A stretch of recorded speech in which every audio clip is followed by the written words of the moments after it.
Hello beautiful souls, I'm Anna May and welcome back to my channel.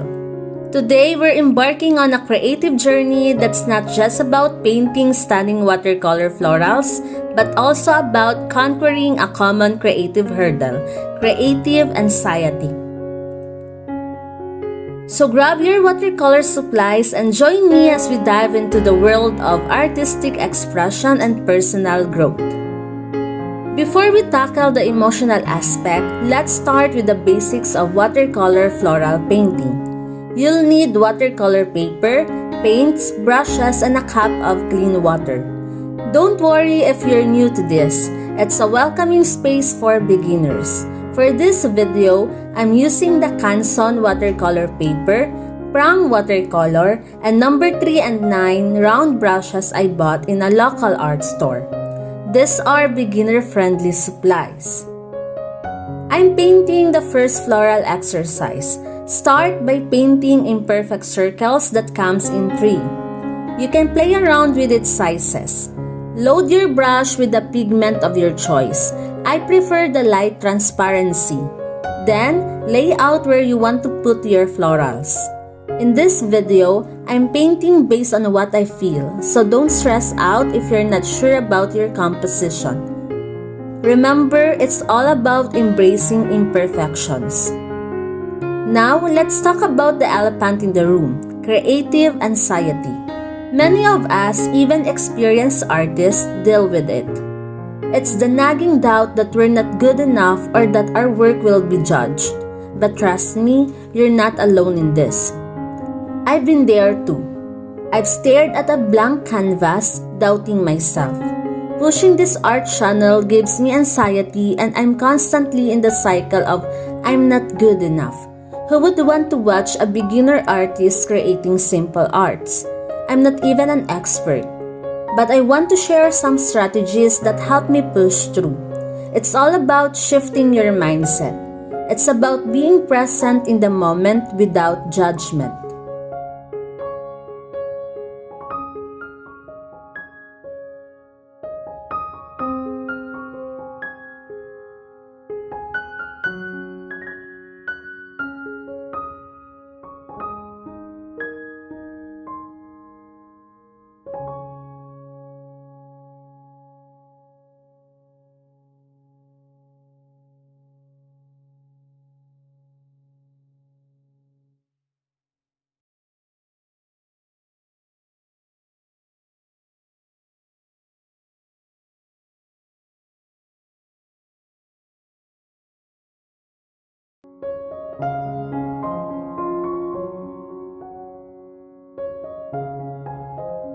The first step in overcoming creative anxiety is to acknowledge it.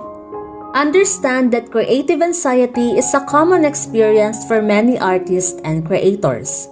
Recognize the specific triggers that cause anxiety in your creative process. In my case, I'm aware that my art is at beginner level, but I'm also aware that I want to improve, so I'm giving myself the chance to grow without judgment. Try to change your perspective on creative work. Instead of focusing on external validation or perfection, concentrate on the process itself. Shift your mindset from I must create a masterpiece to I'm going to enjoy the act of creating.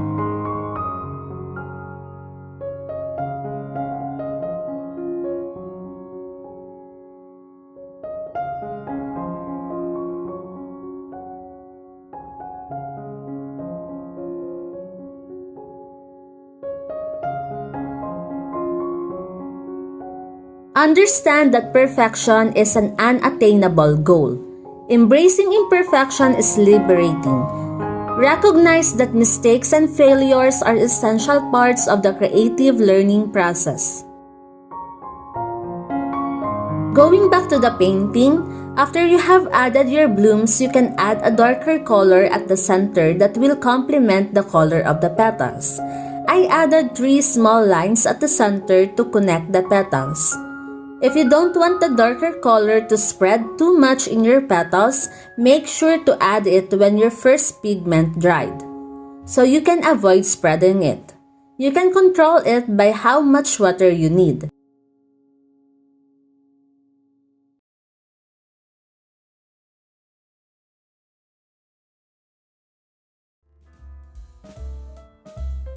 Then, you can paint the stems.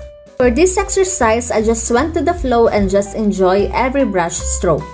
But if you don't want this, you can go ahead and prepare a sketch so you can outline your composition.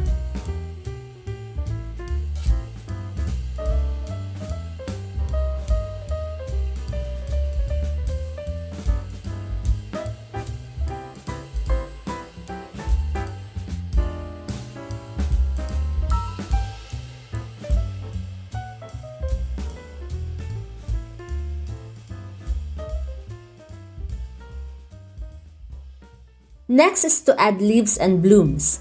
For the leaves, I just push my brush a little then release it slowly. I painted the blooms with how I did with the petals, but this time only one circle.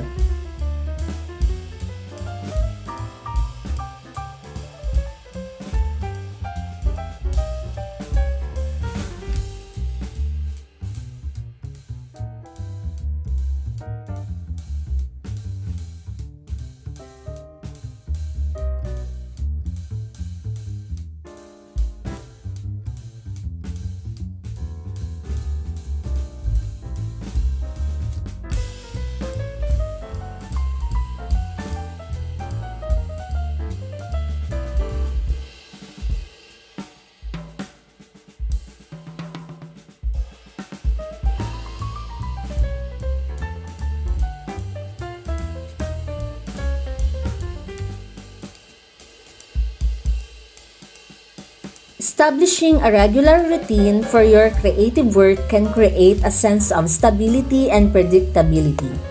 Over time, this routine can diminish the fear associated with the creative process and enhance your productivity. Especially if you are a beginner, having a routine to practice your art will make you productive and avoid you from having negative thoughts.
For the second floral painting, I started painting elongated circles in bright yellow color. This flower will have 5 petals that are slightly curved at the top. To make it more realistic, you can paint closely with each petal, but for this exercise, I wanted it to be easy and simple, so I'm painting each petal with slight spaces in between. If you are good with your brush strokes, you can even paint this expressively. Again, it's up to you where you want to put each flower or if you want to paint them in a cluster or individually. Play around with the composition you want.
Then add some brown lines at the center.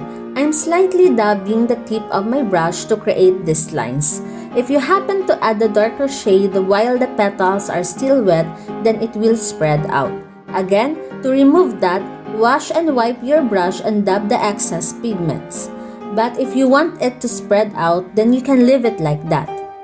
That is actually the magic of watercolor. Remember that watercolor painting is a forgiving medium, and it's okay to make mistakes.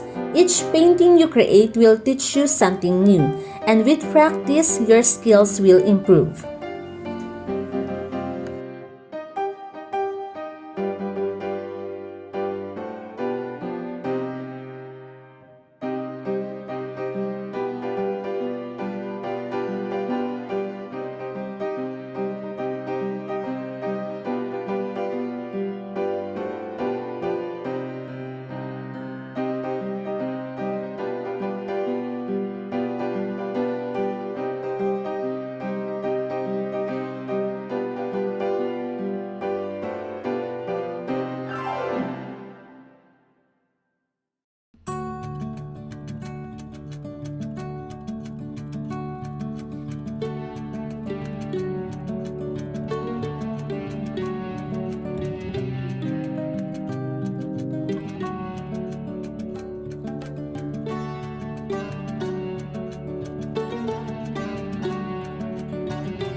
Now, move on to the leaves. Depending on your design, you can use various shades of green.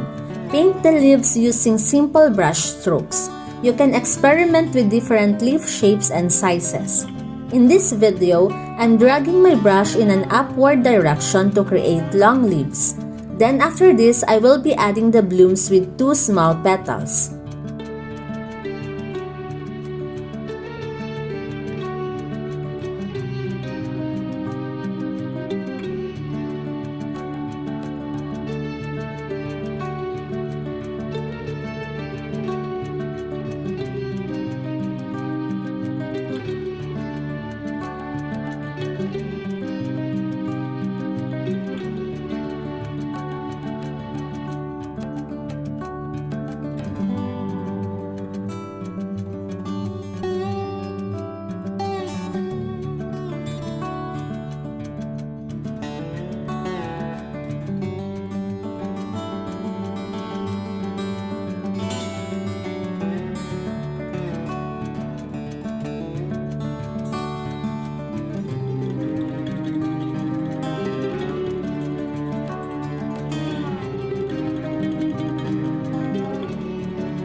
Creative anxiety is a common condition among artists.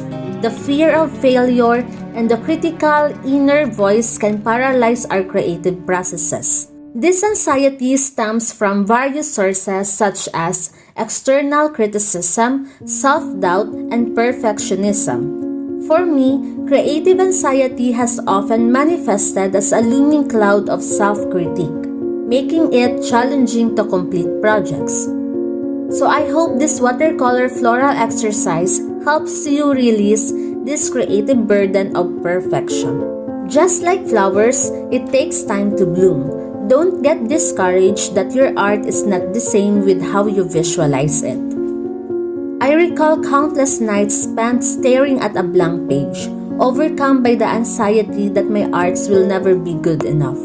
This fear of not living up to my own expectations or those of potential followers can be paralyzing. Creative anxiety not only hinders our productivity but also affects our mental well-being.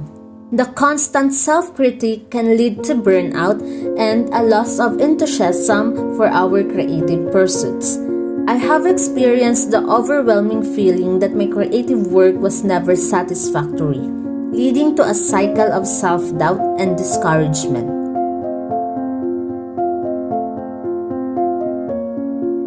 It is essential to recognize the detrimental impact creative anxiety can have on one's mental health and creativity. This is the reason I stopped creating arts for many years, because I'm in a battle of creative anxiety. By making this video, I want to show you that it's not about perfection but enjoying the process of each brush stroke.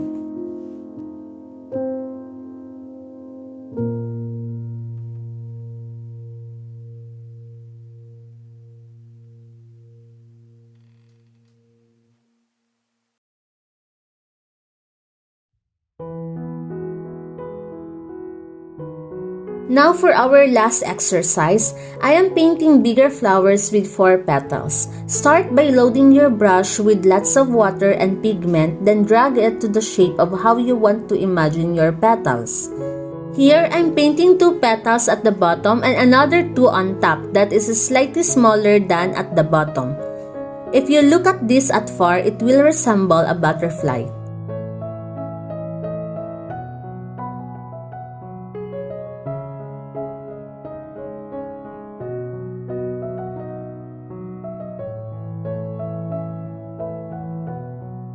Mindfulness and meditation can help you stay grounded in the present moment, reducing anxiety about future outcomes. It can be a valuable tool to manage anxiety and enhance your creative focus. By understanding its sources and recognizing its impact on our creative endeavors and mental health, we can take steps to manage and ultimately overcome it.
Add the stems and leaves of your color of choice. For the leaves, I'm pushing my brush downward to create bigger shapes of leaves that looks like drooping down from the stem. Then, I'll be adding a light color shade at the center of the flowers. This shade will also be the color of blooms that are painted in an oval shapes.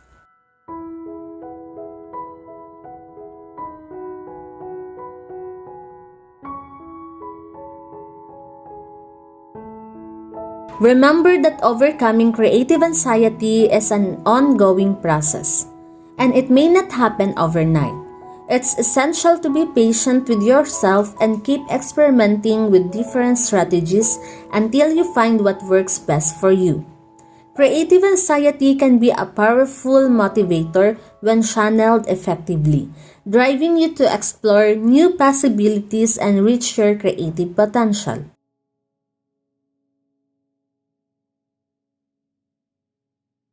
And there you have it. We have not only created beautiful watercolor florals but also taken a step towards conquering creative anxiety. I hope this video inspires you to keep creating, to embrace the imperfections, and to be kind to yourself in the process. Thank you for joining me in this creative journey.